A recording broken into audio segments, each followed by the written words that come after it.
God is a God of second chances. Not for the person that's spent their entire life in church or on their knees every single day, about 57,000 times a day on their knees talking to God. Not for the priests, not for the preachers, not for the holy men. He is a God of second chances for every single one of us. It doesn't matter how bad you've messed up. It doesn't matter what you've done. It doesn't matter. God is the God of second chances. He takes the worst of us and ultimately turns whatever it is we did, if we let him, into something beautiful, something amazing.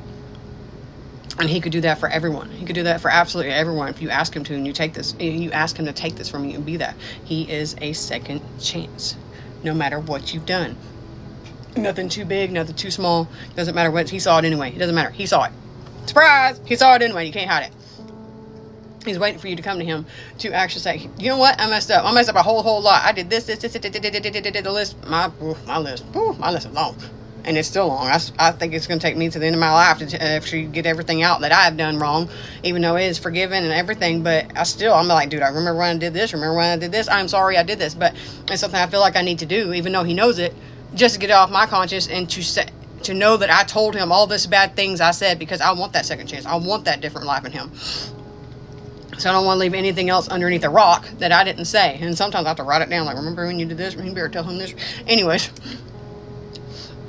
he didn't put you through those hard moments. He didn't put you through all those things in your life. He didn't make you an addict. He didn't make you a bad person. He didn't make you go beat the crap out of this person. He didn't make you perform these abusive acts. He didn't make you do all these sick things that you do in your life. He didn't make you think these things. He didn't put you through divorce. He didn't put you through loss. He didn't put you all these things that you want to blame God for. God didn't do it. You did every single one of those yourself, or at least you got a part in it. I mean, a lot of things, yeah, it happens. It's not your fault, but still, there was a part of it. It was you. It was not a God. It was the other person or you, but it was not God. And what he can do with that, all those situations, everything you did, everything you went through, everything you cried over and you lost, and the trauma and the tragedy and the unhealthy coping mechanisms you got from it, and how you dealt with it the wrong way, all these things that transpired from all the stuff you went through, he could take that and turn it into something beautiful. Because there is someone else out there that's gone through the stuff you have. There is someone else somewhere that has gone through the same exact situations that you have, that wouldn't necessarily listen to a preacher, wouldn't necessarily listen to some holy man or this Bible thumper or whatever they want to call themselves. They're not going to listen to the people like that. They're going to listen to the people that are real. They're going to listen to the people that was in the trenches. They're going to listen to people that been some stuff. And like, their life has sucked. And they've gone through tragedy after tragedy. They've had like Job moments. Like, they've been through the pits. They've done all this stuff. They have been in the freaking fire. They've gone through these things. And they come out on the other side, a different person in a new relation in Christ. All these things that they have went through. But yet God turned it into something good. And that stuff just doesn't happen. You don't just wake up one day and be like, I'm going to change my life, or I'm going to do this, and I'm going to that. No, that was God. He did something for you. He took that from you if you let him. Now, it's your responsibility to go out and try to do that for other people, especially when it's someone that you know struggles with the same stuff you do. I can't talk. They struggle with the same stuff you did, the same issues, the same addictions, the same traumas, the same tragedies, the childhood bull crap and all this stuff. God uses those experiences to help other people. So when you think your life sucks, you think all this stuff is just terrible and everything, you went through so much shit, but there was a reason. God's like, dude, I'm going to use you.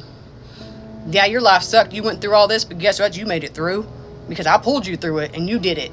Now you need to go minister that to somebody else and go tell them that and tell them how you did it, how you shouldn't do it, what you did, what didn't work, what did work, and how God made all those things work in a new. When you finally just let go and let God, and all that stuff you did wasn't anything worth it in the first place, because you spent too long chasing other idols and other outlets and other anything you could other than taking it to God.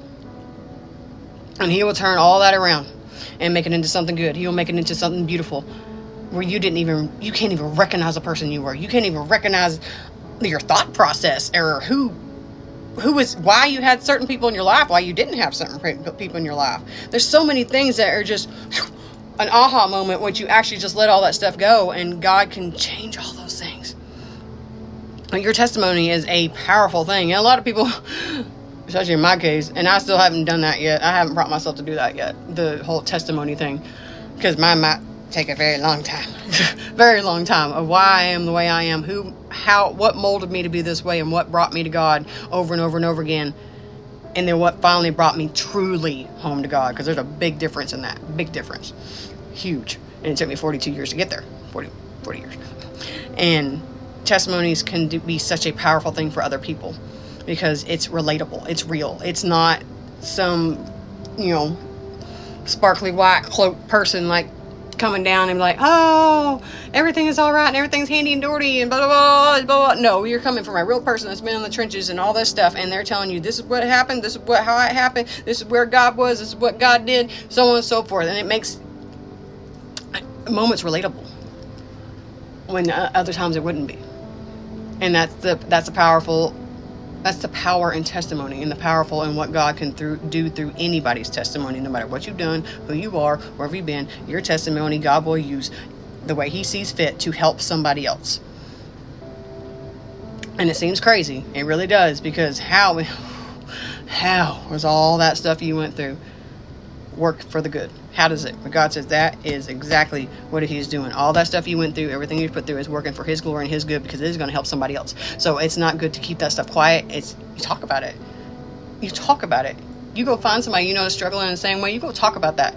You try to tell them, minister and be sympathetic and empathetic and talk and lead them to where they need to be. And because that might not be from you, it might be from somebody else. You just figure out where you need to get to go help them. But your testimony does speak a lot when you're dealing with other people that deal with the same stuff. So God's going to turn it into something beautiful.